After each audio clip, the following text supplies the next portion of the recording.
রাসূলের মুখ থেকে শোনা ঝরা বাণী, কাজ কর্ম তার হাদিস ও জানি।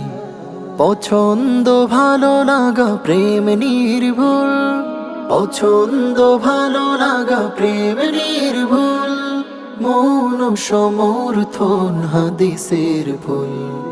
হাদিসের সেই ফুল বুকে নিয়ে যারা মাতিয়ে তুলেছে আজ পৃথিবীর পাড়া, গে যাই তাদের আজ হাজারো সানা।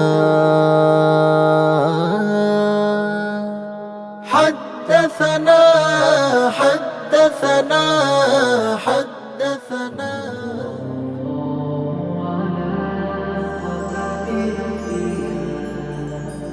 আসসালামু আলাইকুম ওয়া রাহমাতুল্লাহি ওয়া বারাকাতুহু। বিসমিল্লাহ ওয়ালহামদুলিল্লাহ ওয়াসসালাতু ওয়াসসালামু আলা রাসূলিল্লাহ ওয়া বা'দ। সুপ্রিয় দর্শক শ্রোতা, কাছে দূরে বিশ্ব জুড়ে যে যেখান থেকে আমাদেরকে দেখছেন, আপনাদের প্রত্যেককে স্বাগত জানাচ্ছি আমি মোহাম্মদ হেদায়েতুল্লাহ। শুরু করছি ইলমে হাদিস বিষয়ক দেশের প্রথম Islamic mega reality show BRB নিবেদিত হাদ্দাসানা সিজন 2 এর অনিন্দ্য সুন্দরী এই আয়োজন। অনুষ্ঠানের title sponsor BRB cable industries limited, powered by BRB hospitals limited ও কো স্পন্সর হিসেবে রয়েছে এমআরএস ইন্ডাস্ট্রিজ লিমিটেড। চলছে প্রথম রাউন্ডের প্রতিযোগিতা। আজ অনুষ্ঠিত হবে ষষ্ঠ পর্ব। চলুন শুরু করা যাক। আলহামদুলিল্লাহ আলহামদুলিল্লাহ আলহামদুলিল্লাহ। সারা দেশ থেকে বাছাই করা 10 জন প্রতিভাকে নিয়ে শুরু হয়েছে এই রাউন্ডটি। 10 জন প্রতিভাকে বিভক্ত করা হয়েছে পাঁচটি গ্রুপে। প্রতিটি গ্রুপের হয়ে 2 জন করে প্রতিযোগী পারফর্ম করে চলেছে আলোকিত এই মঞ্চে। তারই ধারাবাহিকতায় প্রিয় দর্শক শ্রোতা, আজকের এই পর্বে রয়েছে 2 জন প্রতিযোগী। তবে এই 2 জন প্রতিযোগী হযরতে ইমাম আল বুখারী রাহমাতুল্লাহি আলাইহির গ্রুপের হয়ে পারফর্ম করবে। কোন কোন প্রতিযোগী অংশ নিতে চলেছে এই পর্যায়ে ডেকে নিচ্ছি স্টেজে আসবে যশোরের বন্ধু মাহমুদুল হক। হাদিস তো হিরোই আলোকিত ছবি। আসসালামু আলাইকুম ওয়া রাহমাতুল্লাহ। ওয়ালাইকুম আসসালাম ওয়া রাহমাতুল্লাহি ওয়া বারাকাতুহু। আহলান ওয়া সাহলান। মাহমুদুল হক যশোরের প্রতিভা, ইসলামী বিশ্ববিদ্যালয় কুষ্টিয়ায় আল হাদিস এন্ড ইসলামিক স্টাডিজে পড়াশোনা করছে। প্রিয় দর্শক শ্রোতা, আজকের এই পর্বে আরও একজন প্রতিযোগী অংশ নিতে চলেছে, দিনাজপুরের বন্ধু রিজাউল হক। পেয়ে যাবে শান্তির আসসালামু আলাইকুম ওয়া রাহমাতুল্লাহি ওয়া বারাকাতুহু। ওয়ালাইকুম আসসালাম ওয়া রাহমাতুল্লাহি ওয়া বারাকাতুহু। দিনাজপুরের প্রতিভা রিজাউল হক, সুস্বাগতম আপনাকে। আপনি রাজশাহীতে অবস্থিত বাঘায় দারুল হুদা ইসলামিয়া কমপ্লেক্সে পড়াশোনা করছেন। ওয়েলকাম। প্রিয় দর্শক শ্রোতা, 2 জন প্রতিযোগীর সাথে ইতিমধ্যে পরিচিত হয়েছি, আর এই প্রতিভাদের মূল্যায়নের জন্য রয়েছেন আলোকিত মঞ্চে প্রতি পর্বের মতো আজও বিজ্ঞ বিচারক প্যানেল। পরিচয় করিয়ে দিচ্ছি এবং স্টেজের সাথে সাথে আসবার জন্য বিনয়ের সাথে অনুরোধ করছি ফজিলাতুল উস্তাদ শেখ শাহ মোহাম্মদ ওয়ালিউল্লাহ হাফিজাহুল্লাহ, চেয়ারম্যান ওয়াবিহি ক্বালা হাদ্দাসানা। আসসালামু আলাইকুম ওয়া রাহমাতুল্লাহি ওয়া বারাকাতুহু। ওয়ালাইকুম আসসালাম ওয়া রাহমাতুল্লাহি ওয়া বারাকাতুহু। ফজিলাতুল উস্তাদ শেখ ডক্টর আনোয়ার হোসেন মোল্লা হাফিজাহুল্লাহ, অনারেবল প্রিন্সিপাল, উত্তরবাড্ডা কামিল মাদ্রাসা, ঢাকা। আসসালামু আলাইকুম ওয়া রাহমাতুল্লাহি ওয়া বারাকাতুহু। ওয়ালাইকুম আসসালাম ওয়া রাহমাতুল্লাহি ওয়া বারাকাতুহু। ফজিলাতুল শেখ মুহাদ্দিস মাহমুদুল হাসান হাফিজাহুল্লাহ, সিন্ডিকেট মেম্বার, ইসলামী আরবি বিশ্ববিদ্যালয়, ঢাকা। আসসালামু আলাইকুম ওয়া রাহমাতুল্লাহি ওয়া বারাকাতুহু। ওয়ালাইকুম আসসালাম ওয়া রাহমাতুল্লাহি ওয়া বারাকাতুহু। বিজ্ঞ বিচারকত্রয় আপনাদেরকে আলোকিত এই মঞ্চে সুস্বাগতম জানাচ্ছি। প্রিয় দর্শক শ্রোতা, প্রতি পর্বের মতো আজকের এই পর্বে রয়েছেন একজন আমন্ত্রিত সম্মানিত অতিথি বিচারক। স্টেজে আসবার জন্য অনুরোধ করছি ফজিলাতুল উস্তাদ ডক্টর আমিমুল ইহসান হাফিজাহুল্লাহ, শেখুল হাদিস, সিরাজুল উলুম, আরাবিয়া মাদ্রাসা, ঢাকা। আসসালামু আলাইকুম ওয়া রাহমাতুল্লাহি ওয়া বারাকাতুহু। ওয়ালাইকুম আসসালাম ওয়া রাহমাতুল্লাহি ওয়া বারাকাতুহু। আহলান ওয়া সাহলান শেখ, আকরামাকুমুল্লাহ। এই পর্যায়ে প্রিয় দর্শক শ্রোতা শুরু করছি ইলমে হাদিস বিষয়ক দেশের প্রথম Islamic mega reality show BRB নিবেদিত হাদ্দাসানা সিজন 2 এর অনিন্দ্য সুন্দরী আয়োজন। সালাত আদায় করা ফরজ, কিন্তু সালাত সঠিক সময় আদায় করা এটা কয়জনেই বা জানেন না। আশা করছি যারা আমাদেরকে দেখছেন সব দর্শকে জানেন নির্ধারিত সময়ে সালাত আদায় করা ফরজ, কিন্তু সেই সময়টা কখন থেকে কখন, ফজরের সালাত, জোহর, আসর, মাগরিব এবং ইশার সালাত শুরু কখন, শেষ কখন, এই বিষয়টি আমরা কিভাবে জানব? এটি জানার জন্য প্রয়োজন আমাদের হাদিসের। বিধায় এই অনিন্দ্য সুন্দর এই আয়োজন। প্রিয় দর্শক শ্রোতা, মূল প্রতিযোগিতায় যাবার আগে জানিয়ে দিতে চাচ্ছি প্রতি পর্বের মতো আজও থাকছে 3টি সেগমেন্ট। প্রথম সেগমেন্টে থাকছে হুজ্জিয়াতুল হাদিস বা হাদিসের মাধ্যমে দালিলিক প্রামাণিকতা সেগমেন্ট। দ্বিতীয় সেগমেন্টে থাকছে হিফজুল হাদিস এবং তৃতীয় সেগমেন্টে থাকছে প্রশ্নোত্তর ইলমুল হাদিস। তো শুরু করা যাক। প্রথম সেগমেন্ট হুজ্জিয়াতুল হাদিস বা হাদিসের প্রামাণিকতা। এই সেগমেন্টে দুইজন প্রতিযোগী একটি বিষয় নিয়ে কথা বলবেন, মহাগ্রন্থ আল কোরআন এবং হাদিসের আলোকে। বিজ্ঞ বিচারকগণ তাদেরকে মূল্যায়ন করবেন, আর এই মূল্যমান থাকছে 10 নাম্বার। আজকের যে বিষয় নির্ধারণ করা হয়েছে তা হচ্ছে সালাতের ওয়াক্ত বা নামাজের সময়। প্রিয় দর্শক শ্রোতা, আল্লাহ সুবহানাহু ওয়া তাআলা মহাগ্রন্থ আল কোরআনে বলেছেন, ইন্নাস সালাতা কানাত আলাল মুমিনিনা কিতাবাম মাওকুতা, নির্ধারিত সময়ে সালাত আদায় করা ফরজ। তো সেই নির্ধারিত সময়টা কখন শুরু হবে, কখন শেষ হবে, এই বিষয়ে আমরা কোত্থেকে জানবো, কিভাবে জানবো, এই বিষয় নিয়েই আজকের আলোচনা হবে এই সেগমেন্টে। শুরুতেই আমরা যাব আজকের প্রথম প্রতিযোগীর কাছে, মাহমুদুল হক। মাহমুদুল হক, আপনার কাছে আমরা আসতে চাই। আপনি প্রমাণ করবেন হাদিস দিয়ে যে সালাতের সময়টা কখন শুরু হবে, কখন শেষ হবে, বা সালাত যে নির্ধারিত সময় ফরজ আদায় করা, সেটা কিভাবে আপনি প্রমাণ করবেন। আলহামদুলিল্লাহি রাব্বিল আলামিন ওয়াসসালাতু ওয়াসসালামু আলা রাসূলিহিল কারীম ওয়া আলা আলিহি ওয়া সাহবিহি আজমাইন। কোনো ব্যক্তি যখন ইসলাম গ্রহণ করে তার উপর সর্বপ্রথম যে আমলটা তার উপর অবধারিত হয়ে যায় সেটি হচ্ছে এই সালাত তথা নামাজ আদায় করা। যেমনটি আমরা মুআয ইবনে জাবাল রাদিয়াল্লাহু তাআলা আনহু এর ক্ষেত্রে দেখতে পাই, যখন তাকে ইয়ামেনে প্রেরণ করছেন রাসূলুল্লাহ সাল্লাল্লাহু আলাইহি ওয়াসাল্লাম, তখন তাকে বলেছিলেন যে তুমি তাদের নিকট কালিমার দাওয়াত দাও, যদি তারা এই কালিমা কবুল করে তাহলে তাদেরকে জানিয়ে দাও যে আন্নাল্লাহা কদ ইফতারাদা আলাইহিম খামসা সালাওয়াতিন ফি কুল্লি ইয়াউমিন ওয়া লাইলাতিন, অর্থাৎ কালিমার স্বাক্ষর পরেই তাদেরকে জানিয়ে দেওয়া হবে যে তাদের উপর 5 ওয়াক্ত নামাজ প্রতিনিয়ত ফরজ করা হয়েছে। আর তাছাড়া আল্লাহ পাক রব্বুল আলামিনের নিকট অন্যতম পছন্দনীয় যে আমলগুলো রয়েছে তার মধ্যে অন্যতম পছন্দনীয় আমল হচ্ছে ওয়াক্ত মতো নামাজ আদায় করা বা সময় মতো নামাজ আদায় করা। চলুন আমরা প্রথমেই এই সময় সম্পর্কে একটু পবিত্র কুরআনুল কারীমে আলোকে দেখে আসি। আল্লাহ পাক রব্বুল আলামিন সূরা বানী ইসরাঈলের মধ্যে উল্লেখ করেছেন, ওয়া আকিমিস সালাতা লিদুলুকিশ শামসি ইলা গাসাকিল লাইলি ওয়া কুরআনাল ফাজর, অর্থাৎ আপনি সূর্য ঢলে যাওয়ার পরে বা তোমরা সূর্য ঢলে যাওয়ার পরে এবং রাতের ঘন অন্ধকার পর্যন্ত তোমরা নামাজ কায়েম করবে, আর কায়েম করবে ফজরের কুরআনও, কেননা ফজরের কুরআন তোমাদের জন্য সাক্ষী। মূলত এই আয়াতে আল্লাহ পাক রব্বুল আলামিন 3 ওয়াক্তের কথা বলেছেন নামাজের। প্রথমত জোহরের সালাতের কথা, এরপর মাগরিব এবং এরপর ফজরের সালাতের কথা। এছাড়া সূরা বাকারার মধ্যে আল্লাহ পাক রব্বুল আলামিন উল্লেখ করেছেন, হাফিজু আলাস সালাওয়াতি ওয়াস সালাতিল উসতা ওয়া কুমু লিল্লাহি কানিতিন, তোমরা নামাজের ব্যাপারে যত্নবান হও, বিশেষত মধ্যবর্তী সালাতের নামাজের প্রতি।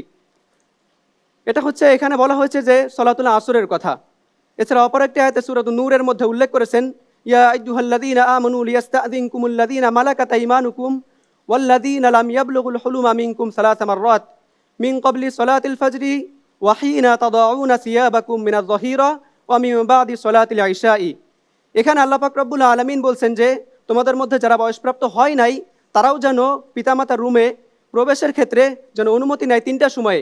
এখানে 3টা সালাতের ওয়াক্তের কথা বলা হয়েছে। প্রথমত জোহরের পর, ফজরের পূর্বে এবং এশার পরে, এই 3 ওয়াক্তের কথা। কিন্তু আসলে যদি শুধু আমরা এই কুরআন থেকে বিষয়টা যদি মান্য করতে চাই বা আমল করতে চাই, আমাদের দ্বারা এটা সম্ভব না।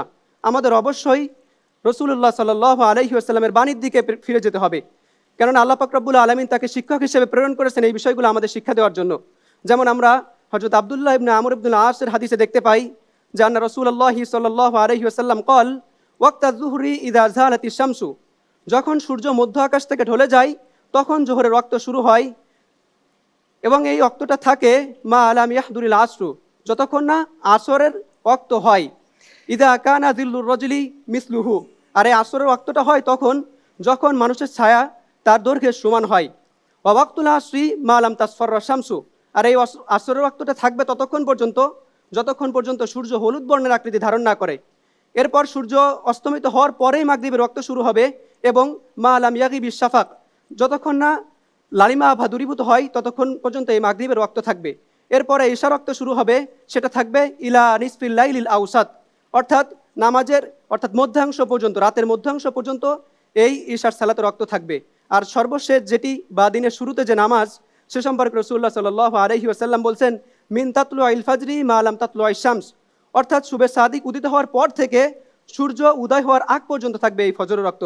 কাজে আমরা যদি শুধু কোরআন থেকে দেখতে চাই, বিষয়টা আমাদের জন্য বোঝা আদৌ সম্ভব না, কাজে আমাদের কোরআনের পাশাপাশি আল্লাহর হাবিব সাল্লাল্লাহু আলাইহি ওয়াসাল্লামের বাণীর আলোকে আমাদেরকে বিষয়গুলো অনুধাবন করতে হবে। আল্লাহ পাক রব্বুল আলামিন আমাদেরকে তৌফিক দান করুন। ধন্যবাদ আপনাকে, সুন্দর করে বলছেন। এবার আমরা সেম বিষয়ের উপরে যাব, আরেকজন প্রতিযোগীর কাছে। রেজাউল হক, দিনাজপুরের এই বন্ধু। সালাত নির্ধারিত সময়ে আদায় করা ফরজ, এটা আমরা জেনেছি, এবং সালাত কোরআন দিয়ে যদি আমি প্রমাণ করতে চাই ফজর, জোহর, আসর, মাগরিব, এশার সালাত কখন শুরু হবে আর কখন শেষ হবে, এটা সম্ভব কিনা আপনি কি বলবেন? আলহামদুলিল্লাহ ওয়াহদা ওয়াসসালাতু ওয়াসসালামু আলা মান লা নাবিয়্যা বা'দা আম্মা বা'দ আউযু বিল্লাহি মিনাশ শাইতানির রাজিম বিসমিল্লাহির রহমানির রহিম ইন্নাস সালাতা কানাত আলাল মুমিনিনা কিতাবাম মাওকুতা। আমরা জানি ইসলাম 5টি স্তম্ভের উপর দণ্ডায়মান। Islam is the based on 5 pillars. তার দ্বিতীয়টা হচ্ছে সালাত। সালাত গুরুত্বপূর্ণ। আর এই ফরজ সালাত শুদ্ধ হওয়ার জন্য একটা শর্ত হলো নির্ধারিত সময়ে, সঠিক সময়ে সালাত আদায় করা। আর এই 5 ওয়াক্ত যে সালাত আছে এর কথা, এই টাইমের সময়ের কথা কোরআনে বিভিন্নভাবে ইঙ্গিতে এসেছে। যেমন আল্লাহ সুবহানাহু ওয়া তাআলা বলেন, হাফিজু আলা সালাওয়াতি ওয়াস সালাতিল উসতা ওয়া কুমু লিল্লাহি কানিতিন। সূরা বাকারা 238 নম্বর আয়াত। তোমরা সকল সালাতের প্রতি যত্নশীল হও, বিশেষ করে মধ্যবর্তী সালাত। এরপরে আল্লাহ সুবহানাহু ওয়া তাআলা সূরা হুদের 114 নম্বর আয়াতে বলছেন যে আকিমিস সালাতা তারাফাই নাহার, তোমরা দিনের 2 প্রান্তে সালাত প্রতিষ্ঠা করো। শুধু তাই নয়, বনি ইসরাইলে বলা হয়েছে যে আকিমিস সালাতা লিদুলুকিশ শামস ইলা গাসাকিল লাইল, যে সূর্য যখন ঢলে যায় তখন থেকে নিয়ে রাত্রি পর্যন্ত, আধার হওয়া পর্যন্ত তোমরা সালাত কায়েম করো। যদি আয়াতগুলোর থেকে যদি আমরা বুঝি, এটা থেকে কি আমরা এটাই বুঝি যে সূর্য যখন ঢলে যাবে তখন থেকে শুরু করে নিয়ে একদম রাত পর্যন্ত সালাত আদায় করব?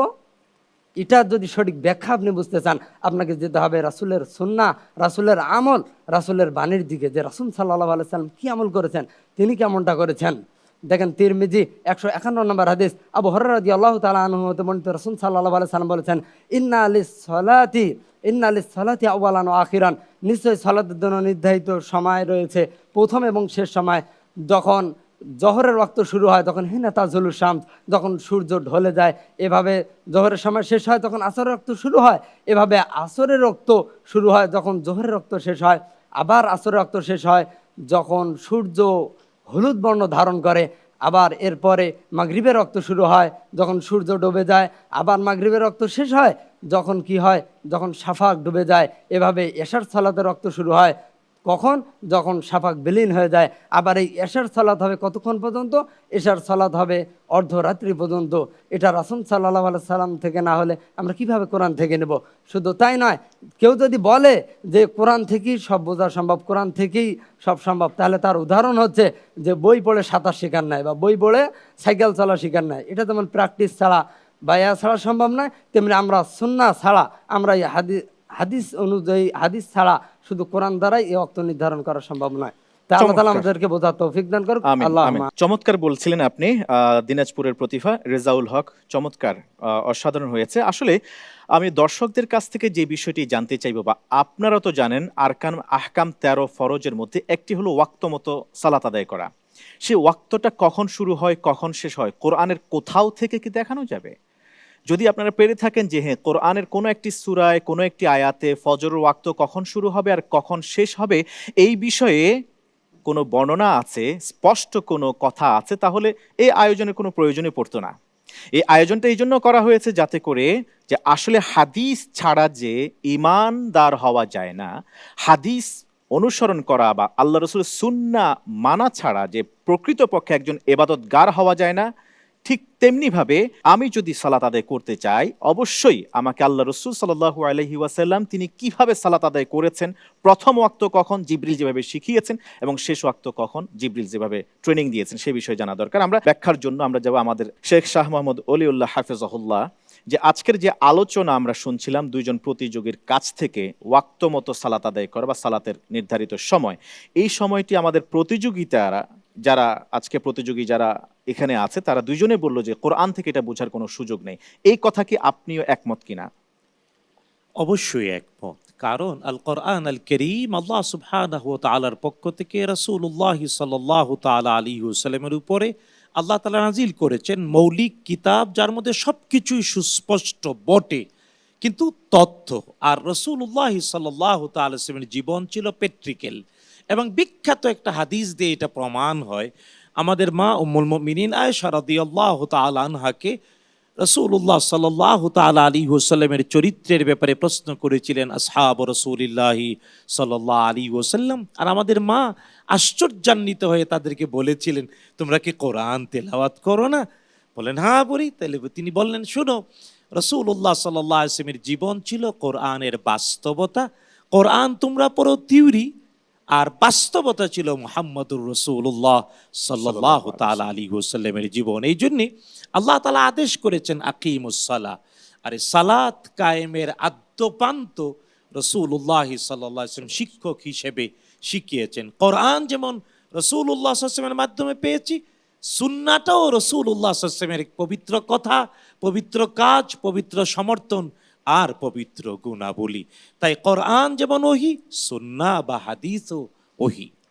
ধন্যবাদ জানাচ্ছি আপনাকে। চমৎকার করে আপনি বলছিলেন যে কোরআন যেমন ওহী, সুন্নাহটাও তেমনই ওহী। আমি যাব এবার শেখ মুহাদ্দিস মাহমুদুল হাসান হাফেজাহুল্লাহ আপনার কাছে। প্রতিযোগীদের এই আলোচনা অনুষ্ঠান আপনার কাছে কেমন লেগেছে, এই বিষয়ে যদি আপনি একটু সংক্ষেপে তুলে ধরতেন। জি, অনেক ধন্যবাদ। আলহামদুলিল্লাহ, দুজন প্রতিযোগী যেভাবে আজকের বিষয়টাকে খোলাসা করেছে আমার কাছে অসাধারণ মনে হয়েছে। আমি বিশ্বাস করি দর্শকরা এখান থেকে নিশ্চয়ই উপকৃত হবেন। আমরা খুবই দুর্ভাগ্যের সঙ্গে জানাতে চাই, বর্তমানে কিছু লোকেরা কোরআনে কারীম মানবার দাবি করেন, কিন্তু তারা হাদিসকে নানানভাবে কৌশল করে এড়িয়ে যাওয়ার চেষ্টা করেন এবং হাদিসকে অস্বীকারও করার চেষ্টা করে থাকেন। কিন্তু আমাদের দুজন প্রতিযোগী বন্ধু তারা প্রমাণ করে দিলেন, এবং একজন খুব সুন্দর করে বললেন যে বই পড়ে যেমন সাঁতার শেখা যায় না, বই পড়ে যেমন সাইকেল চালানো শেখা যায় না, এ কথা একেবারেই সত্য যে সত্যিকারই শুধু কোরআনে কারীম পড়ে আপনি ব্যক্তিগত জীবনে ইসলামী শরিয়াকে আপনি ইমপ্লিমেন্ট করতে পারবেন না যতক্ষণ পর্যন্ত রাসূলুল্লাহ সাল্লাল্লাহু আলাইহি ওয়াসাল্লামের দেখানো সুন্নাহ আমরা অনুসরণ না করব। সালাতের ব্যাপারটিকেই যদি আমরা দেখি, নবীজি সাল্লাল্লাহু আলাইহি ওয়াসাল্লাম কত সুন্দর বলেছেন, সল্লু কামা রাআইতুমুনি উসাল্লি, তোমরা তেমনি নামাজ আদায় করো যেমনটা তোমরা আমাকে পড়তে দেখো। আমরা দেখি বিখ্যাত হাদিস আমাদের প্রতিযোগীরা উল্লেখ করেছেন, সহিহ আল বুখারীতে এসেছে, সহিহ মুসলিমে এসেছে, সুনান আরবা'র সহ দুনিয়ার সকল বিখ্যাত হাদিসের গ্রন্থে আবু হুরায়রা রাদিয়াল্লাহু আনহু থেকে বর্ণিত হাদিস, নবীজি সাল্লাল্লাহু আলাইহি ওয়াসাল্লাম বলছেন, হাযা জিবরিল আলাইহিস সালাম জাআকুম ইউআল্লিমুকুম দীনাকুম, এত জিবরিল এসেছেন তোমাদের কাছে তোমাদেরকে দ্বীন শিক্ষা দেওয়ার জন্য। এই কথা বলে জিবরিল রাসূল সাল্লাল্লাহু আলাইহি ওয়াসাল্লামকে প্রথম ওয়াক্তে, আউয়াল ওয়াক্তে 5 ওয়াক্ত নামাজ পড়িয়ে দেখিয়ে দিলেন। আবার আরেক দিন তার পরের দিন এসে শেষ ওয়াক্তে নামাজ পড়িয়ে দেখিয়ে দিলেন। তখন জিবরিল বললেন যে এটি হচ্ছে আপনার এবং আপনার উম্মতের জন্য সালাতের সময়। তাহলে এই বিখ্যাত হাদিসের প্র্যাকটিক্যাল বাস্তবায়ন ছাড়া আমরা কি করে নামাজের সময় জানতে পারি? এই জন্য দর্শকদেরকে বলতে চাই, কোরআনে কারীম বুঝতে হলে প্রিয় নবী সাল্লাল্লাহু আলাইহি ওয়াসাল্লামের সুন্নাহ, তার জীবন, তার কর্ম আমাদের একান্তই অনুসরণ করা কর্তব্য। আল্লাহ তাআলা আমাদেরকে বোঝার তৌফিক দান করুন। আমিন। অনেক অনেক ধন্যবাদ আপনাকে বিজ্ঞ বিচারক। এবার আমরা যাব সম্মানিত অতিথি কাছে, ফদিলাতুল উস্তাদ ডক্টর আমিমুল ইহসান হাফিজাহুল্লাহ শাইখুল হাদিস। আপনার কাছ থেকে যে বিষয়টি আমি জানতে চাই যে আল্লাহ তাআলা কোরআনে বললেন তিবিয়ানাল লিকুল্লি শাই, কোরআনকে সবকিছুর স্পষ্ট বর্ণনার ধারক হিসেবে তিনি পাঠিয়েছেন। তো কোরআন, আমরা নামাজ আদায় করা ফরজ, তো কোরআনে তো সেটা ক্লিয়ার কনসেপ্ট থাকার কথা, কিন্তু প্রতিযোগীরা বললেন কোরআন থেকে প্রমাণ করা সম্ভব নয় আউয়াল এবং আখির ওয়াক্ত। আপনি কি এটাকে সমর্থন করেন কিনা? আলহামদুলিল্লাহ, আসলে আমাদের যারা প্রতিযোগী যে বক্তব্য দিয়েছে তাদের এতে স্পষ্ট হয়েছে যে কোরআনে করিম যেমন ওয়াহি, রাসূলুল্লাহ সুন্নাহ ওয়াহি। কোরআনে করিম তিবিয়ানাল লিকুল্লি শাই, এতে কোনো সন্দেহ নেই, কোনো সংশয় নেই। বাকি আল্লাহ সুবহানাহু ওয়া তাআলার হাবিব মুহাম্মদুর রাসূলুল্লাহ সাল্লাল্লাহু আলাইহি ওয়াসাল্লাম যা বলেছেন, যা করেছেন, এগুলো সব আল্লাহর পক্ষ থেকে ওহী ছিল। এটা কোরআন বলছে। কোরআনে করিম আল্লাহ তাআলা সূরা নজমে আল্লাহ তাআলা ইরশাদ করেছেন যে ওয়ামা ইয়ানতিকু আনিল হাওয়া ইন হুয়া ইল্লা ওয়াহয়ুন ইউহা, যে আমার এই নবী মুহাম্মদ সাল্লাল্লাহু আলাইহি ওয়াসাল্লাম যা কিছু বলেন, যা কিছু করেন, যা কিছু মৌন সম্মতি দেন, সবই ওহীর মাধ্যমে হয়। তাহলে কোরআন যেমন ওহী, রাসূলুল্লাহর সুন্নাহ ওহী। তো নামাজের যে বিষয়গুলো রাসূলুল্লাহর সুন্নাহ থেকে সাব্যস্ত হয়েছে এবং রাসূলুল্লাহ আমাদেরকে শিখিয়েছেন, দেখিয়েছেন, কাইফা নারকাউ ওয়া কাইফা নাসজুদু, আমরা কখন নামাজ পড়ব, কিভাবে পড়ব, রুকু কিভাবে করব, সিজদা কিভাবে করব, নামাজের সমস্ত বিষয়গুলো সুন্নাহ থেকে যেগুলো সাব্যস্ত হয়েছে এগুলো ওহী। এগুলোকে অস্বীকার যে করবে, যে ব্যক্তি কোরআনকে মানে কিন্তু রাসূলুল্লাহ সুন্নাহকে অস্বীকার করে, সুন্নার মাশরুইয়াকে অস্বীকার করে, সুন্নার হুজ্জিয়াতকে অস্বীকার করে, সেও যেমন কোরআন অস্বীকার করলে যেমন ঈমান হারা হয়ে যায়, রাসূলুল্লাহ সুন্নাহকে অস্বীকার করার কারণে সেও ঈমানের গণ্ডি থেকে কিন্তু বের হয়ে যাবে। এজন্য রাসূলুল্লাহর সুন্নাহকে মানতে হবে কোরআনের নির্দেশনা আলোকে। কোরআন বলেছে আতিউল্লাহ ওয়া আতিউর রাসূল। আল্লাহ তাআলা কোরআনকে, আল্লাহকে যেভাবে মানার জন্য নির্দেশ দিয়েছেন, রসুলকেও সেভাবে মানার জন্য নির্দেশ দিয়েছেন উইদাউট কন্ডিশন। কিন্তু এরপরেই যখন গিয়েছেন ওয়া উলিল আমরি মিনকুম, সেখানে আল্লাহ তাআলা ও আতিউ শব্দের ব্যবহার আর করেননি। তো এখান থেকে আমরা স্পষ্ট বুঝি যে আল্লাহকে যেভাবে মানতে হয়, রাসূলুল্লাহ সাল্লাল্লাহু আলাইহি ওয়াসাল্লামের দেয়া নির্দেশনাকেও সেভাবে মানতে হয়। তো নামাজের বিষয়গুলোও ওহী দ্বারা সাব্যস্ত, এতে কোনো সন্দেহ এবং আমাদের সংশয় নেই। জাযাকুমুল্লাহু খাইর। ধন্যবাদ আপনাকে সম্মানিত অতিথি, চমৎকার করে আপনি বলছিলেন। প্রিয় দর্শক শ্রোতা, আমরা এবার যাব আমাদের আলোকিত এই প্ল্যাটফর্মের বিচারকের কাছে, ফজলতুল উস্তাদ ডক্টর আনোয়ার হোসেন মোল্লা হাফেজাহুল্লাহ। আমি আপনার কাছ থেকে যে বিষয়টি ক্লিয়ার কনসেপ্ট নিতে চাই, যে যেই ব্যক্তি কোরআন মানেন অথচ হাদিস মানেন না, দাবি করেন যে কোরআনেই সবকিছুই মুক্তির পথ, হাদিস মানার দরকার নেই। আমাদের একজন অতিথি আমন্ত্রিত শাইখুল হাদিস, তিনি বললেন তার ইসলামের গণ্ডি থেকে বের হয়ে যাবে। এই বিষয়টিকে আপনি কিভাবে দেখছেন? ধন্যবাদ। যারা এই কথা বলে যে কোরআন মানা জরুরি, হাদিস মানা জরুরি না, তারা মূলত কোরআনের বিরুদ্ধেই অবস্থান গ্রহণ করছে। কারণ কোরআনটা যে আল্লাহর বাণী, এটা কিন্তু রাসূলের কথার মাধ্যমে আমরা জেনেছি। কুল হুয়াল্লাহু আহাদ, এটা আল্লাহর কালাম। এটা কে বলেছেন? রাসূলুল্লাহ সাল্লাল্লাহু আলাইহি ওয়াসাল্লাম আমাদেরকে বলেছেন বলেই আমরা জানতে পেরেছি। তারা মূলত হাদিসের বিরোধিতা করছে না, তারা মূলত বিরোধিতা করছে কোরআনেরই। প্রথম স্টেপ হিসেবে তারা হাদিসকে টার্গেট করেছে। যদি এইটা এস্টাবলিশ করা যায় যে রাসূলের কথা আমাদের মানা জরুরি না এবং এটা সমাজে প্রতিষ্ঠিত করা যায়, তখন সেকেন্ড স্টেপ হবে তাহলে কোরআনও তো জেনেছে রাসূলের মাধ্যমে, সুতরাং কোরআনও মানা জরুরি না। সুতরাং যারা হাদিস অস্বীকার করবে বা হাদিস মানা জরুরি নয় মনে করবে, তারা আলটিমেটলি কোরআনকেই মানা মানে জরুরি নয় বা কোরআনের বিরুদ্ধেই অবস্থান করছে। আপনি যেমনটা বলছেন কোরআনে তিবিয়ানান লিকুল্লি শাই, একদম চমৎকার কথা। ওই কোরআনই কিন্তু বলে দিয়েছে ওয়ামা আতাকুমুর রাসূলু ফাখুযুহু ওয়ামা নাহাকুম আনহু ফান্তাহু। একদম তিবিয়ানান বলে দিয়েছে, রাসূল যা তোমাদেরকে দিয়েছেন সেগুলো তোমরা ধারণ করো, আর যেগুলো থেকে নিষেধ করেছেন সেগুলো তোমরা বর্জন করো। সুতরাং কোরআন এবং হাদিসকে আলাদা করার কোনো সুযোগ নেই। কোরআন হলো একটা থিওরি, আর রাসূলুল্লাহ সাল্লাল্লাহু আলাইহি ওয়াসাল্লামের 23 বছরের তার যে জিন্দিগি, তার কথা, তার কাজ এবং তার মৌন সম্মতি, আমরা যেগুলোকে সুন্নাহ বা হাদিস বলি, এই সবটুকু হলো কোরআনে কারীমের এই 30 পারা কোরআনের থিওরির বাস্তব প্রয়োগ। একজন বিশেষজ্ঞ বলেছিলেন যে কোরআনে কারীমটাকে যদি একটা চিত্রায়ন করা হয়, তাহলে সেই চিত্রায়নটাকে যদি নাম দেওয়া হয়, তাহলে নাম দিতে হবে মুহাম্মদুর রাসূলুল্লাহ সাল্লাল্লাহু আলাইহি সাল্লাম। আর রাসূল মুহাম্মদ সাল্লাল্লাহু আলাইহি সাল্লামের 23 বছরের জিন্দিগিকে যদি রিরাইট করা হয়, এটাকে যদি টেক্সটে রূপান্তরিত করা হয়, তাহলে সেটার নাম দিতে হবে কোরআনে কারীম। অর্থাৎ কোরআন এবং সুন্নাহকে, কোরআন এবং হাদিসকে আলাদা করে দেখার কোনো সুযোগ নেই। এই জন্যই ইসলামে মৌলিক যে দুইটা উৎস দেয়া হয়েছে, সেই দুইটা উৎস হলো কোরআন এবং সুন্নাহ বা কোরআন এবং হাদিস। এই দুইটাকে আলাদা করে দেখার কোনো সুযোগ নেই। কোরআন অস্বীকার করা মানে হাদিস অস্বীকার করা, হাদিস অস্বীকার করা মানেই কোরআন অস্বীকার করা। অনেক অনেক ধন্যবাদ জানাচ্ছি আপনাকে বিজ্ঞ বিচারক, চমৎকার করে আপনি উপস্থাপন করেছেন প্রাঞ্জল ভাষায়। আল্লাহ তাআলা আপনাকে অনেক অনেক বারাকা দিন। জাযাকুমুল্লাহ খায়রান। প্রিয় দর্শক শ্রোতা, যারা মনে করেন হাদিসকে মানার কোনো দরকার নাই, কোরআনই যথেষ্ট, মনে করব তারা আসলে কোরআনকে মানছেন না, যেমনটা বিজ্ঞ বিচারক, অতিথি বিচারক বলেছেন, এবং আজকের দুইজন প্রতিভার দ্বারা এটাই প্রমাণিত হয়েছে যে যদি আমাকে কোরআন মানতে হয়, অবশ্যই আমাকে হাদিসকে মানতে হবে। কারণ হাদিসকে মানার জন্য, আল্লাহ রাসূলের আদর্শকে আঁকড়ে ধরার জন্যই কোরআনে বলা হয়েছে। যদি আমি হাদিস বা সুন্নাহকে না মানি, তাহলে আমি সালাত নির্ধারিত সময়ে আদায় করতে পারবো না। আর নির্ধারিত সময়ে আদায় করতে না পারলে আমাকে বলা হবে আল্লাযীনা হুম আন সালাতিহিম সাহুন। যারা নামাজে অলসতা করে তাদেরকে আল্লাহ তাআলা খোদ নিজেই ধ্বংস কামনা করেছেন। দেখছিলেন ইলমে হাদিস বিষয়ক দেশের প্রথম Islamic mega reality show BRB নিবেদিত হাদ্দাসানা সিজন 2 এর চমৎকার আয়োজন। অনুষ্ঠানের title sponsor BRB cable industries, powered by BRB hospitals limited, ও কো স্পন্সর হিসেবে রয়েছে চমৎকার আয়োজনের সাথে এমআরএস ইন্ডাস্ট্রিজ লিমিটেড। দেখছেন প্রথম রাউন্ডের প্রতিযোগিতা আজ অনুষ্ঠিত হচ্ছে 6ষ্ঠ পর্ব। এই পর্বে অংশ নিয়েছে ইমাম বুখারী রহমতুল্লাহি আলাইহির গ্রুপের হয়ে 2 জন প্রতিযোগী। প্রিয় দর্শক শ্রোতা, যেই ইমামের নামে, মহান মনীষীর নামে এই গ্রুপের নামকরণ করা হয়েছে, এই পর্যায়ে দেখে নিব ইমামের জীবনের উপরে তৈরি করা শর্ট বায়োগ্রাফি। চলুন দেখে নেওয়া যাক। ইমাম বুখারী রহমতুল্লাহ আলাই হাদিস বর্ণনায় মুমিনদের নেতা। ইতিহাসের পাতায় এমন কিছু মানুষ আছেন যাদের জীবন ও কর্ম মানবতার জন্য অনন্য উদাহরণ হয়ে আছে।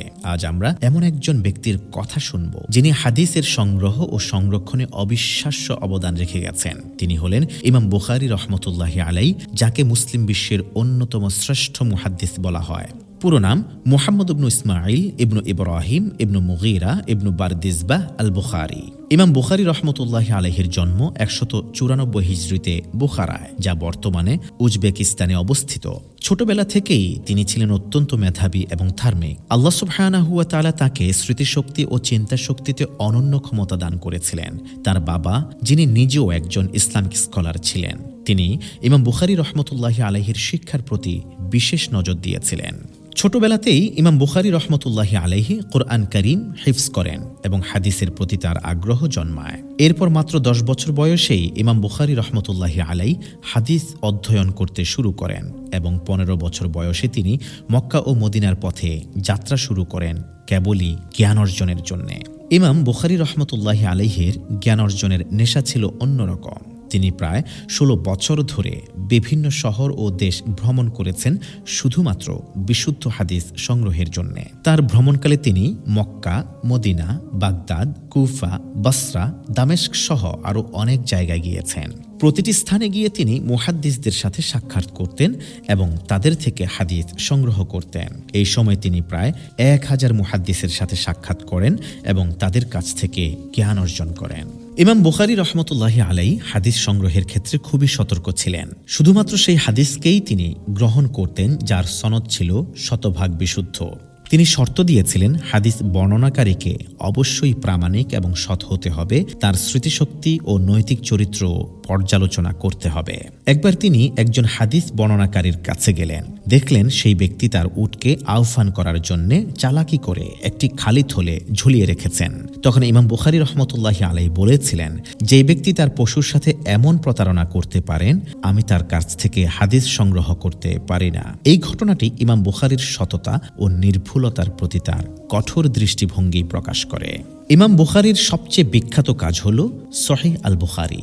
একে ইসলামের সবচেয়ে বিশুদ্ধ ও নির্ভরযোগ্য হাদিসের সংকলন হিসেবে গণ্য করা হয়। তিনি প্রায় ৬ লক্ষ হাদিস থেকে বাছাই করে মাত্র ৭,০০০-এর কিছু বেশি হাদিসকে তার সংকলনে অন্তর্ভুক্ত করেন। প্রতিটি হাদিসের সত্যতা যাচাই করতে তিনি অত্যন্ত ধৈর্যশীলতা ও দৃঢ়তার সাথে কাজ করতেন। তিনি বলতেন, প্রত্যেক হাদিস সংকলনের আগে আমি গোসল করতাম, ২ রাকাত নামাজ পড়তাম এবং আল্লাহর কাছে দোয়া করতাম যাতে এই হাদিসটি সহিহ ও সত্য হয়। ইমাম বুখারীর স্মৃতিশক্তি ছিল এতটাই অসাধারণ, মুহাদ্দিসগণ তাকে বিভিন্নভাবে পরীক্ষা করতেন। একবার বাগদাদের ১০ জন মুহাদ্দিস তার সামনে ১০টি করে হাদিসের সনদ ও মতন অদল বদল করে উপস্থাপন করেছিলেন। ইমাম বুখারী রহমতুল্লাহ আলাই ধৈর্য সহকারে প্রতিটি হাদিস শুনেন এবং সেগুলোকে যথাযথ সনদ ও মতন সহকারে সঠিকভাবে সবার সামনে উপস্থাপন করেন। এতে সবার কাছে তার অসাধারণ স্মৃতিশক্তি ও জ্ঞান সুস্পষ্ট হয়। ইমাম বুখারীর সম্পর্কে বিভিন্ন ইমাম ও ফকিহগণ ভূয়সী প্রশংসা করেছেন। ইমাম আহমদ ইবনু হাম্বল রহমতুল্লাহ আলাইহি বলেছিলেন, আল্লাহ পৃথিবীর বুকে এমন কাউকে সৃষ্টি করেননি যিনি মুহাম্মদ সাল্লাল্লাহু আলাইহি ওয়াসাল্লামের হাদিস সম্পর্কে ইমাম বুখারীর মতো জ্ঞান রাখেন। ইবনু খুজাইমা রহমতুল্লাহ আলাইহি বলেন, আকাশের নিচে এবং পৃথিবীর বুকে ইমাম বুখারীর মতো আর কোনো মুহাদ্দিস নেই। ইমাম বুখারী রহমতুল্লাহ আলাই তার জীবনের শেষ দিনগুলো অতিবাহিত করেন নিসাপুরে।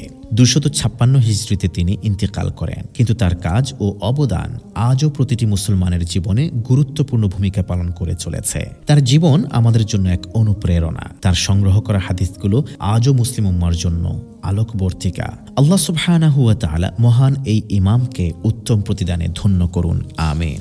এতক্ষণ পর্যন্ত আমরা দেখছিলাম ইমাম বুখারী রহমতুল্লাহি আলাইহির জীবনের উপরে তৈরি করা শর্ট বায়োগ্রাফি। আল্লাহ সুবহানাহু ওয়া তাআলা এই মহান ইমামের উপর সদয় হন এবং জান্নাতুল ফিরদাউসের উচ্চ মাকাম নসিব করুন। প্রিয় দর্শক শ্রোতা, এই ডকুমেন্টারি থেকে অনুষ্ঠানের শেষে আপনাদের জন্য থাকছে সহজ একটি প্রশ্ন। সঠিক উত্তর দিয়ে জিতে নিতে পারেন সবুজপত্র পাবলিকেশনসের পক্ষ থেকে আকর্ষণীয় গিফট হ্যাম্পার। প্রশ্নটি জানতে থাকতে হবে আমাদের সাথে আজকের পর্বের শেষ পর্যন্ত। তো শুরু করা যাক দ্বিতীয় সেগমেন্ট, হিফজুল হাদিস। এই রাউন্ডে বিজ্ঞ বিচারকগণ প্রতিযোগীগণকে বলবেন নিজেদের ইচ্ছে মতো সেই নির্ধারিত 100টি হাদিস থেকে একটি হাদিস অর্থ সহকারে পড়ে শোনানোর জন্য। এই পর্যায়ে আমরা যাব বিজ্ঞ বিচারক ত্রয়ের কাছে, প্লিজ। আসসালামু আলাইকুম, মাহমুদুল হক। তো আমরা একটু শুনতে চাই হাদিসে কুদসির তোমার মুখস্থ করা সিলেবাসের ভিতর থেকে একটি হাদিস। عن نعيم بن حمار رضي الله تعالى عنه قال سمعت رسول الله صلى الله عليه وسلم يقول الله عز وجل يا ابن آدم لا تعجزني من 4 ركعات في أول نهارك أكفك آخره رواه أبو داود وأحمد في مسنده وهذا حديث صحيح। আলোচ্য হাদিসটি নুআইম ইবনে হাম্মার রাদিয়াল্লাহু তাআলা আনহু হতে বর্ণিত হয়েছে। তিনি রাসূল করিম সাল্লাল্লাহু আলাইহি ওয়াসাল্লামকে বলতে শুনেছেন যে আল্লাহ পাক রব্বুল আলামিন বলেন, হে বনি আদম, তুমি তোমার দিনের শুরুতে 4 রাকাত নামাজ আদায় থেকে, এটা হচ্ছে সলাতুদ দুহা, এই নামাজ আদায় থেকে অপারগ হও না বা অক্ষম হও না, তাহলে দিনের শেষে আমি তোমার জন্য যথেষ্ট হয়ে যাব। ধন্যবাদ। বিজ্ঞ বিচারক, কোনো প্রশ্ন আছে এই ক্ষেত্রে? না, ধন্যবাদ। সত্যি সে মানে রাসূলুল্লাহ সাল্লাল্লাহু আলাইহি ওয়াসাল্লামের পবিত্র জবানে আল্লাহ সুবহানাহু ওয়া তাআলার কথা আমাদেরকে শুনিয়েছে। আমরা আমাদের এই আয়োজন ওয়াবিহি ক্বালা হাদ্দাসানার বিআরবি নিবেদিত এই প্রোগ্রামের মাধ্যমে আমাদের নিজেদের প্রত্যেক দর্শক শ্রোতাকে অনুরোধ করতে চাই যাতে আমরা প্রত্যেকেই সালাতুদ দুহা, শুধু তাই না, এর নাম সালাতুল আওয়াবিনও বটে। আর এর ওয়াক্ত হয় যখন সূর্যের উদয়ের পরে সূর্যের লাইট বালিতে পড়লে বালি গরম হয়, সাধারণ পা দিলে বালিতে গরম অনুভব হয়, অর্থাৎ বাংলাদেশ সময় প্রায় 9টা থেকে নিয়ে জোহরের ওয়াক্ত হওয়ার আগ পর্যন্ত সময়টা। সালাতুদ দুহা রাসূলুল্লাহ সাল্লাল্লাহু আলাইহি ওয়াসাল্লাম অন্য হাদিসে ইরশাদ করেছেন, ব্যক্তির শরীরের যত অঙ্গ প্রত্যঙ্গ আছে প্রত্যেকটির কাফারা হয় এই সালাতুদ দুহা। আল্লাহ তাআলা প্রত্যেককে আমল করার তৌফিক দিন। আমিন। আমি যাব এবার ফজলাতুল উস্তাদ ডক্টর আনোয়ার হোসেন মোল্লা হাফিজাহুল্লাহ আপনার কাছে। প্রতিযোগীর এই হাদিস পঠন, ইচ্ছে মতো হাদিস পঠন এবং তার অনুবাদ আপনার কাছে কেমন লেগেছে? জি, ধন্যবাদ। মাহমুদুল হক হাদিসটা যে পড়েছে ভালো পড়েছে, তার উচ্চারণ শুদ্ধ ছিল, সঠিক ছিল এবং অনুবাদও ভালো হয়েছে। আমি আশা করি সে আরও প্র্যাকটিস করলে আরও সুন্দর হবে। তবে ভাষার যে বিষয়টা আছে আমরা খেয়াল করব সবসময়, মানে আল্লিমুল লুগাত মিন আহলিহা, যে সবসময় ভাষা শিখতে হবে ভাষাভাষী যারা আছে তাদের কাছ থেকে। তো এই জন্য আমাদের যে মানে তালাফুজ, যেটা আরবরা যে তালাফুজ করে পড়ার সময় আমাদের ওই তালাফুজের দিকে আমাদের খেয়াল রাখতে হবে, তাহলে পড়াটা আরও মানসম্পন্ন হবে, আরও সুন্দর হবে। আমি তার জন্য শুভকামনা করছি। ধন্যবাদ আপনাকে বিজ্ঞ বিচারক। আমাদের আরেকজন প্রতিযোগী আছে, রেজাউল হক, দারুল হুদা ইসলামিয়া কমপ্লেক্সের ছাত্র। তার জন্য এবার প্রশ্ন করুন ফজলাতুল উস্তাদ শেখ মুহাদ্দিস মাহমুদুল হাসান হাফিজাহুল্লাহ। জি, আলহামদুলিল্লাহ। রেজাউল হক কেমন আছেন? জি আলহামদুলিল্লাহ। আলহামদুলিল্লাহ, খুব সুন্দর পারফর্ম করছেন আপনি। আমরা ইতিপূর্বে আপনার আলোচনা শুনেছি, খুব সুন্দর লেগেছে আমাদের সবার কাছে। তো আপনার হেফজকৃত একটি হাদিস আমাদেরকে শোনাবেন। عن أبي هريرة رضي الله عنه أن رسول الله صلى الله عليه وسلم قال ينزل ربنا تبارك وتعالى كل ليلة إلى السماء الدنيا حين يبقى ثلث الليل الآخر يقول من يدعوني فأستجيب له من يسألوني فأعطيه من يستغفروني فأغفر له رواه البخاري ومسلم। আবু হুরায়রা রাদিয়াল্লাহু তাআলা আনহু বর্ণিত, তিনি বলেন রাসূল সাল্লাল্লাহু আলাইহি ওয়াসাল্লাম বলেছেন, আমাদের প্রতিপালক তিনি প্রতি রাতে শেষ তৃতীয় অংশে দুনিয়ার আসমানে অবতরণ করেন এবং তিনি এসে ডাকতে থাকেন, দেখে আছো আমার কাছে ক্ষমা চাইবে, আমি তাকে ক্ষমা করে দেব। কে আছো আমার কাছে কিছু চাইবে, আমি তাকে দিব। কে আছো আমার কাছে কিছু প্রার্থনা করবে, আমি কবুল করব। ইমাম বুখারী এবং মুসলিম সহ অনেক কিতাবে হাদিসটি বর্ণিত হয়েছে। ধন্যবাদ। মাশাআল্লাহ, অনেক অনেক সুন্দর একটি হাদিস আমরা শুনলাম আমাদের প্রিয় প্রতিযোগী রেজাউল হকের কাছ থেকে। আমরা দর্শকদেরকে বলতে চাই যে আজকের এই বস্তু জগতে আমাদের জীবনের অনেক না পাওয়ার বেদনা, আমাদের ডিপ্রেশন, হতাশা আমাদেরকে কুরে কুরে শেষ করে দিচ্ছে। পৃথিবীতে মানুষ অনেক কিছু না পেয়ে মানুষের দুয়ারে দুয়ারে দৌড়ায়, কবরের কাছে যায়, মানুষের কাছে যায়, কবরের নামে মানত করে যাতে করে তার বিপদ কেটে যায়। অথচ এই হাদিস আমাদেরকে কি সুন্দর মেসেজ দিল যে রাতের বেলা আল্লাহ তাআলা রাতের শেষ পরে আল্লাহ তাআলা বান্দাকে ডেকে বলেন, কে আছো তুমি আমার কাছে চাও আমি তোমাকে দিব, কে রোগাক্রান্ত আছো আমি আমার কাছে বলো আমি তোমার রোগ দূর করে দেব। এই জন্য আমাদের দর্শকদেরকে বলতে চাই, আসুন আমাদের জীবনের যাদের প্রত্যেকেরই তো অভাব রয়েছে, প্রত্যেকেরই আমাদের কষ্ট আছে, দুঃখ আছে, বেদনা আছে, এই সকল দুঃখ কষ্ট বেদনাকে দূর করবার জন্যে আমরা শেষ রাতে উঠে 2 রাকাত সালাত আদায় করে আল্লাহ তাআলার কাছে আমরা রোনাজারি করি, আল্লাহর কাছে আমরা প্রার্থনা করি আল্লাহ তাআলা আমাদেরকে অবশ্যই এ রাতে আমাদেরকে দান করবেন। ধন্যবাদ আপনাকে বিজ্ঞ বিচারক, সুন্দর করে কমেন্ট করেছেন। আর প্রতিযোগীকে অনেক অনেক শুভেচ্ছা জানাচ্ছি। আমরা যাব এবার সম্মানিত অতিথির কাছে, ফজলত উস্তাদ শেখুল হাদিস ডক্টর আমিমুল ইহসান হাফেজাহুল্লাহ। আপনার কাছ থেকে যে বিষয়টি আমি ক্লিয়ার হতে চাইবো, যে অনেকেই মনে করেন আল্লাহ তাআলার কাছে সরাসরি চাইলে পাওয়া যায় না, এই জন্য অমুকের কাছে যেতে হয়, তমুকের কাছে যেতে হয়, মান্নত করতে হয়, মাজারে যেতে হয়, বাবার কাছে যেতে হয়। অথচ আমাদের প্রতিযোগী যে হাদিসটি পড়ে শোনালো সেখানে আল্লাহ তাআলাই আরশে আজিম থেকে দুনিয়ার আসমানে নেমে আসেন, এটা কি করে সম্ভব? আর দুনিয়ার আল্লাহ চাইলে তো ওখান থেকে তিনি সবকিছু মঞ্জুর করতে পারেন, এত কাছাকাছি আসার কি দরকার ছিল? যদি বিষয়টা ক্লিয়ার করতেন। আলহামদুলিল্লাহ, আসলে হাদিসে আল্লাহ রাব্বুল আলামিনের যে আহ্বান, আল্লাহ তাআলা তো প্রত্যেক রাতেই ডাকতে থাকেন, ইয়া বাগিয়াল খাইরি আকবিল ওয়া ইয়া বাগিয়াশ শাররি আকসির ওয়ালিল্লাহি উতাকা। যে আল্লাহ তাআলা বলেন, যারা তোমরা কল্যাণকামী তোমরা আমার কাছে চাও আমি তোমাদেরকে দিব, যারা গুনাহ মাপ চাও আমি তোমাদেরকে দিব। আল্লাহ সুবহানাহু ওয়া তাআলার নিজাম এটা, যে আল্লাহ তাআলা বান্দার ও আনা আকরাবু ইলাইহি মিন হাবলিল ওয়ারিদ, আল্লাহ তাআলা বান্দার একবারে কাছে এসে যে বান্দাকে বলেন যে তুমি হতাশ হও না, তুমি হাত তুলো আমি তোমাকে দিয়ে দিব। আল্লাহ সুবহানাহু ওয়া তাআলা কোরআনে ইরশাদ করেছেন যে উদউনি আস্তাজিব লাকুম। আল্লাহ তো এমন রব, তিনি বলেন যে তুমি আমার কাছে যখনই চাইবে আমি তোমার ডাকে সাড়া দিব। আল্লাহ সুবহানাহু ওয়া তাআলা এমন রব যিনি তার কাছে না চাইলে তিনি রাগ করেন, গোসা করেন। আল্লাহ তাআলা চান যে বান্দা যত বড় গুনাহ করুক আল্লাহর কাছে। আল্লাহ তাআলার হাবিব সাল্লাল্লাহু আলাইহি ওয়াসাল্লামকে দিয়ে আমাদেরকে জানিয়ে দিয়েছেন যে তোমার গুনাহ যদি আসমানের দিগন্তকে ছুঁয়ে যায় তবু আমার কাছে চাও আমি তোমাকে ক্ষমা করে দিব। তোমার গুনাহ যদি পৃথিবীর যত বালুকা রাশি আছে সেগুলো সমান হয়ে যায় তবুও আমি তোমাকে ক্ষমা করে দিব। এই জন্য আমাদের উচিত দুনিয়ার কোনো মানুষের কাছে নয়, চাইতে হবে একমাত্র আল্লাহর কাছে। পৃথিবীতে আমরা দেখি মানুষ বিভিন্ন মাজারে দৌড়ায়, আল্লাহর কাছে না চেয়ে। আল্লাহ সুবহানাহু ওয়া তাআলা বসে আছেন দেওয়ার জন্য, ক্ষমা করার জন্য। আল্লাহ রাব্বুল আলামিন আমাদেরকে এই হাদিসের আলোকে শেষ রাতে উঠে আল্লাহর কাছে প্রার্থনা করার জন্য, ইস্তেগফার করার জন্য আমাদেরকে তৌফিক দান করেন। আমিন আমিন। অনেক অনেক ধন্যবাদ জানাচ্ছি আপনাকে, সম্মানিত অতিথি, সুন্দরভাবে আপনি কমেন্ট করেছেন। ধন্যবাদ জানাচ্ছি দুই প্রতিযোগীকে। আশা করছি ইনশাআল্লাহ তাআলা আমাদের দর্শকগণের ভালো লেগেছে যে এখানে আসলে যে হাদিসগুলি আমাদের প্রতিযোগীরা পাঠ করে শোনান, মুখস্থ করে, সেখানে প্রত্যেকটা হাদিসেরই কোনো না কোনো দিক রয়েছে। হয়তোবা এখানে ঈমানকে শানিত করে এমন কিছু মেসেজ রয়েছে, কিংবা আমল করার জন্য আমলের নূরকে আরও বাড়িয়ে দেওয়ার জন্য কিছু মেসেজ থাকে। আশা করছি আমাদের দর্শকগণ এখান থেকে উপকৃত হবেন। যারা এই সুন্দর আয়োজনের সাথে আছেন এবারের এই জার্নিতে, আমরা তাদেরকে ধন্যবাদ জানাচ্ছি। বিশেষ করে বিআরবিকে আমাদেরকে স্পন্সর করেছেন। আসলে এটা একটি যুদ্ধের মতো, একটা জিহাদের মতো। এটা হলো মিথ্যার বিরুদ্ধে সত্যের একটা যুদ্ধ, একটা বিপ্লব, যেখানে অনেক মানুষের ঈমানকে, সবচেয়ে বড় দৌলতকে ছিনিয়ে নেওয়া হচ্ছে, ধ্বংস করে দেওয়া হচ্ছে।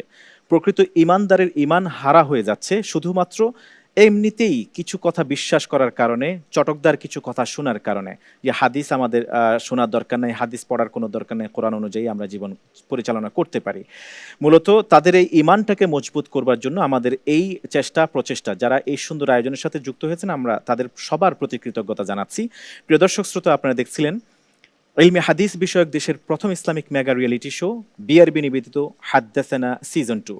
অনুষ্ঠানের title sponsor BRB cable industries, powered by BRB hospitals limited, co sponsor MRS industries limited. প্রিয় দর্শক শ্রোতা, প্রতি পর্বে আপনাদের জন্য থাকে জনতার একটি প্রশ্ন। চলুন শুনে নেওয়া যাক। আসসালামু আলাইকুম, আমি আলী আহমদ। হাদ্দাসানার নিকট আমার প্রশ্ন, যদি কেউ জাকাত ফরজ হওয়া সত্ত্বেও জাকাত আদায় না করে, পরে জানার পরে সে যদি অনুতপ্ত হয় তাহলে তার করণীয় কি? শুনলাম জনতার প্রশ্নটি। জাকাত ফরজ হয়েছে জনৈক ব্যক্তির উপরে, কিন্তু তিনি কোনো কারণে জাকাত আদায় করতে দেরি করেছেন। এখন জাকাত আদায় করবেন বিগত বছরগুলির, কিভাবে জাকাত আদায় করবেন? আদৌ কি জাকাত আদায় করতে হবে কিনা বিগত বছরগুলির জানবার জন্য যাব ফজলতুল উস্তাদ শেখ ডক্টর আনোয়ার হোসেন মোল্লা হাফেজাহুল্লাহ, বিজ্ঞ বিচারকের কাছে। জি ধন্যবাদ। যে ব্যক্তির উপর জাকাত ফরজ হয়েছে তো যে বছর জাকাত ফরজ হয়েছে, অর্থাৎ 1 বছর অর্থ আসার পরে 1 বছর অতিক্রান্ত হওয়ার পরই তার জাকাত ফরজ হয়ে গেছে, তো প্রত্যেক ব্যক্তিকে কিন্তু ওই বছরই তার জাকাত হিসাব করে আদায় করে দিতে হবে। এটাই বিধিবদ্ধ নিয়ম, শরীয়তের এটাই বিধান। কোনো ব্যক্তি যদি কোনো কারণে দিতে না পারে, অথবা সে আপনি যেটা বললেন যে অবহেলা করে দেয়নি, 5 বছর পরে তার মনে হয়েছে আমার তো বিগত 5 বছর আগেই জাকাত ফরজ হয়ে গিয়েছিল, তাহলে এখন আমি পিছনের জাকাতটা আমি কি করব, তার সামনে 2টা অপশন খোলা রয়েছে। এর মধ্যে ফার্স্ট অপশন হলো, যদি তার সামর্থ্য থাকে, দেওয়ার মতো সেই সুযোগ থাকে এবং দেওয়ার মতো ফান্ড তার থাকে, তাহলে পিছনের যে 4 বছরের বা 5 বছরের জাকাত তিনি দিতে পারেননি, সেটা ক্যালকুলেট করে এটা লেট পেমেন্ট হিসাবে, অর্থাৎ মানে আদায় তাখির হিসাবে তিনি সেটা আদায় করে দেবেন। এটা যদি দেন আর দোয়া করবেন আল্লাহর কাছে, আল্লাহ যেন তার এই যে বিলম্বিত জাকাত আদায়টা যেন আল্লাহ তাআলা অপরাধ হিসেবে না আনেন, আল্লাহ যেন তাকে মাফ করে দেন। এগুলো প্রথম অপশন। দ্বিতীয় অপশন হলো, যদি কোনো কারণে তিনি হিসাব করে দেখেন যে তার বিগত বছরের টাকাগুলো জাকাত আদায় করার মতো কোনো সুযোগ এই মুহূর্তে তার নেই, সামর্থ্য নেই, অর্থাৎ মানে টাকা খরচ হয়ে গিয়েছে, বিগত বছরের জাকাত ক্যালকুলেট করে তার দেওয়ার মতো সামর্থ্য তার এই মুহূর্তে নেই, তাহলে তিনি আল্লাহর কাছে তওবা করবেন, মাফ চাইবেন এবং মনে মনে নিয়ত করবেন যদি আবার কখনো সামর্থ্য আসে তখন তিনি বকেয়াটা আদায় করে দিবেন। ইনশাআল্লাহ আশা করা যায় আল্লাহ তাআলা ওই ভাইকে তৌফিক দান করবেন এবং তাকে বিগত সময় না দেওয়ার জন্য তওবা কবুল করে তাকে মাফও করে দিবেন ইনশাআল্লাহ। ধন্যবাদ জানাচ্ছি, চমৎকারভাবে আপনি জবাব দিয়েছেন প্রাঞ্জল ভাষায়। আল্লাহ তাআলা আপনার ইলমে আরো বারাকা দিন। আর প্রিয় দর্শক শ্রোতা, এর মধ্যে আমরা জেনে নিলাম আজকের পর্বে জনতার প্রশ্নের এই উত্তরটি। জনতার প্রশ্নের উত্তর প্রদান শেষে এই পর্যায়ে শুরু করছি প্রশ্নোত্তরে ইলমুল হাদিস।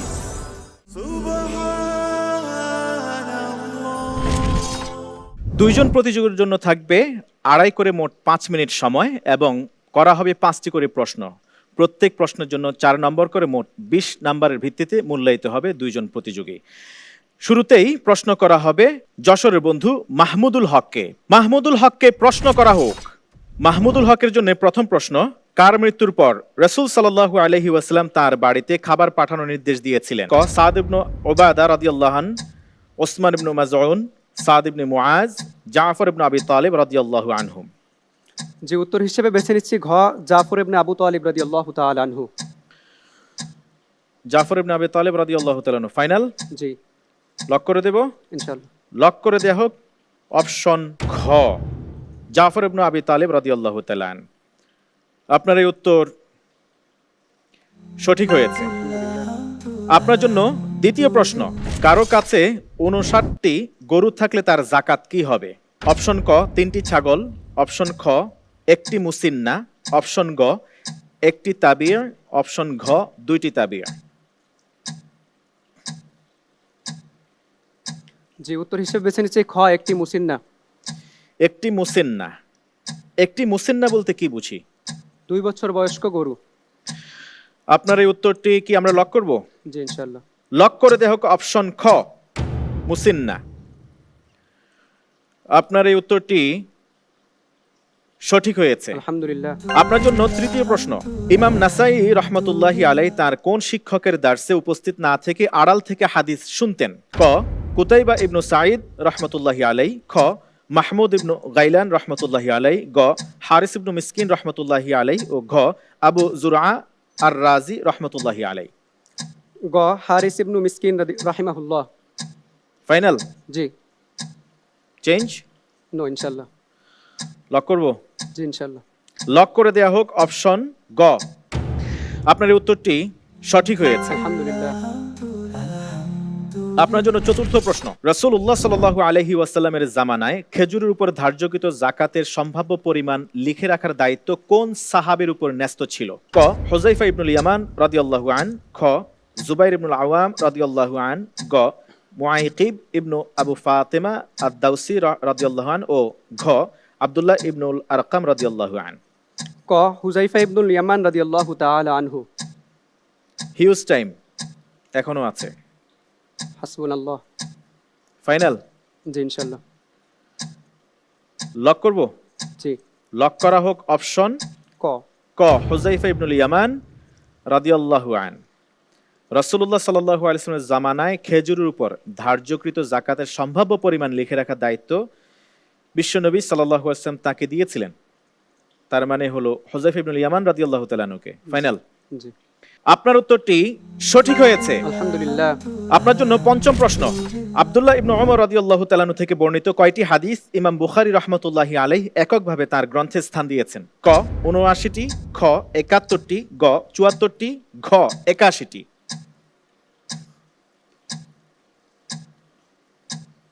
ঘ ৮১টি।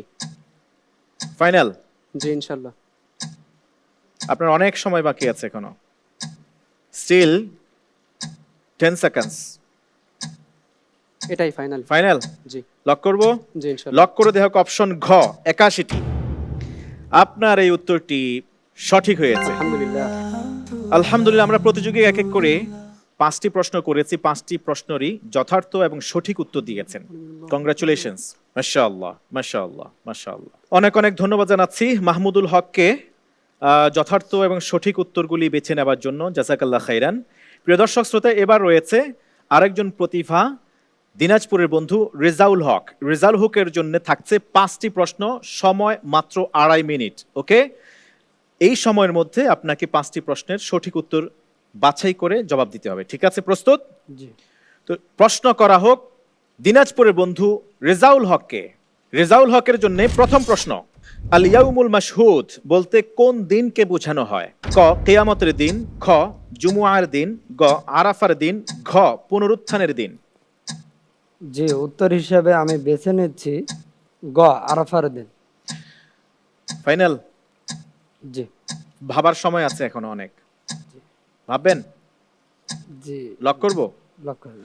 লক করে দেওয়া হোক অপশন গ আল ইয়াউমুল মাশহুদ বলতে আরাফার দিনকে বোঝানো হয়। আপনার এই উত্তরটি সঠিক হয়েছে। দ্বিতীয় প্রশ্ন। কারো কাছে যদি 155টি উট থাকে তার উপর নির্ধারিত যাকাত কি?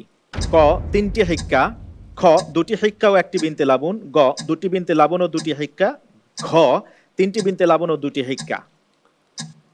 জি, আমি উত্তর হিসাবে বেছে নিচ্ছি ক 3টি হিক্কা। শিওর? জি। ফাইনাল? জি। লক করে দেওয়া হোক অপশন ক। কারো কাছে যদি 155টি উট থাকে তার 3টি হিক্কা যাকাত হিসেবে আদায় করতে হবে। এটি সঠিক হলো নাকি ভুল হলো এটা জানবার আগে আরেকটি প্রশ্ন করছি সম্পূরক। প্রস্তুত? জি। হিক্কা বলতে কি বুঝি আমরা? হিক্কা যেটা 3 বছরে পদার্পণ করেছে এমন উটনি। এটা গরু নাকি উট? জি, উটনি। উটনি, আচ্ছা। আর বিনতে লাবুন? বিনতে লাবুন যেটা 2 বছরে উপনীত হয়েছে, 2 বছরে পদার্পণ করেছে এমন মাদি উটনি। আচ্ছা, 2 বছর শেষ করেছে এরকম, জি। 3য় বছরের কাছাকাছি এরকম জি। পদার্পণ করেছে। ওকে, ধন্যবাদ। এটি অবশ্য সম্পূরক প্রশ্ন ছিল, এটির জন্য বিজ্ঞ বিচারকগণ মূল্যায়ন করবেন না, তবে আলাদা আপনাকে ধন্যবাদ জানাচ্ছি এটা সঠিক জবাব দেওয়ার জন্য। আপনার এই উত্তরটি সঠিক হয়েছে। আলহামদুলিল্লাহ। আলহামদুলিল্লাহ। তৃতীয় প্রশ্ন। এমন কোন সাহাবীর বিয়ের মোহর ছিল তার ইসলাম গ্রহণ? ক আলী ইবনে আবি তালিব রাদিয়াল্লাহু আন, খ আবু তালহা আল আনসারী রাদিয়াল্লাহু আন, গ সাহাল ইবনে সাদ আস-সাঈদী রাদিয়াল্লাহু আন, ঘ আবু কাতাদা আল আনসারী রাদিয়াল্লাহু আন। জি, আমি উত্তর হিসেবে বেছে নিচ্ছি খ আবু তালহা আল আনসারী। শিওর? জি। চেঞ্জ করবেন না? না। ফাইনাল করব? জি। লক করা হোক। আপনার এই উত্তরটি, আপনি আরো সময় নিতে পারতেন, যেহেতু আপনার প্রতিযোগী একটা প্রশ্নেরও ভুল উত্তর দেননি, আপনি চাইলে আরেকটু সময় নিতে পারতেন। আপনার হাতে এখনো সময় ছিল, এখনো অপশন আছে, চেঞ্জ করবেন? জি না। আপনার এই উত্তরটি সঠিক হয়েছে। আলহামদুলিল্লাহ। আবু তালহা আল আনসারী রাদিয়াল্লাহু তাআলা আনহু বিয়ের মোহরানা ছিল ইসলাম গ্রহণ করা। চতুর্থ প্রশ্ন। জাবির ইবনে আব্দুল্লাহ রাদিয়াল্লাহু তাআলা আনহু থেকে বর্ণিত সর্বমোট কয়টি হাদিস ইমাম বুখারী রাহমাতুল্লাহি আলাইহি তার গ্রন্থে স্থান দিয়েছেন? ক 60টি, খ 26টি, গ 86টি, ঘ 68টি।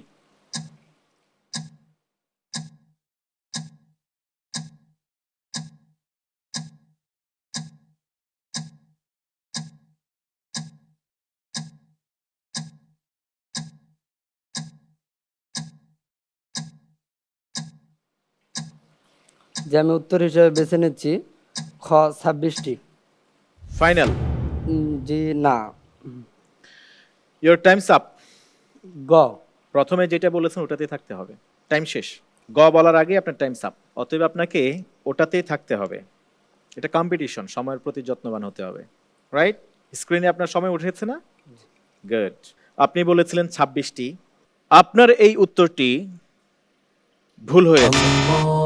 সঠিক উত্তর 86টি, অপশন গ। পরের প্রশ্নে যাওয়া যাক। আলহামদুলিল্লাহ আলা কুল্লি হাল।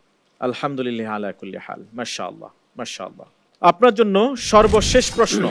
নবী করিম সাল্লাল্লাহু আলাইহি ওয়াসাল্লাম সাদাকা ও যাকাত সম্পর্কিত একটি পূর্ণাঙ্গ দস্তাবেজ লিখিয়েছিলেন, যেটিকে তার পরবর্তী খলিফারা দিক নির্দেশক হিসেবে ব্যবহার করতেন। ইমাম আজ-জুহরি রাহমাতুল্লাহি আলাইহি কার নিকট সেটির পাঠ গ্রহণ করেছিলেন?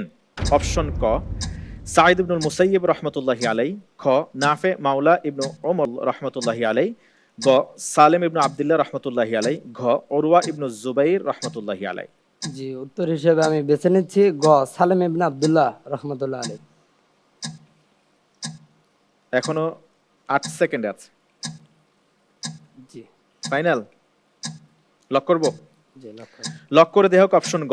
উত্তর সঠিক হলো কিনা এই বিষয়ে ঘোষণা করার আগে আমরা যাব সম্মানিত অতিথির কাছে।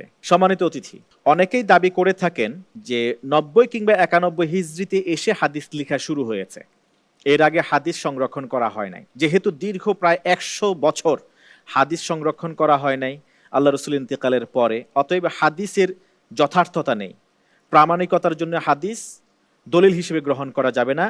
আমাদের কোনো ভাই এটা দাবি করে থাকেন। তো আপনার কাছে আমার প্রশ্ন হলো, যেহেতু আজকে দুইটি প্রশ্ন পেয়েছি আমরা, যে একটি হলো গিয়ে আমরা জানি যে আল্লাহ রসুল সাল্লাল্লাহু আলাইহি ওয়াসাল্লাম যাকাতের হিসাব লিখে রাখার জন্য নির্দেশ দিয়েছেন, বা এখানে সাদাকা এবং যাকাত সম্পর্কিত পূর্ণ দস্তাবেজ তিনি লিখিয়েছিলেন।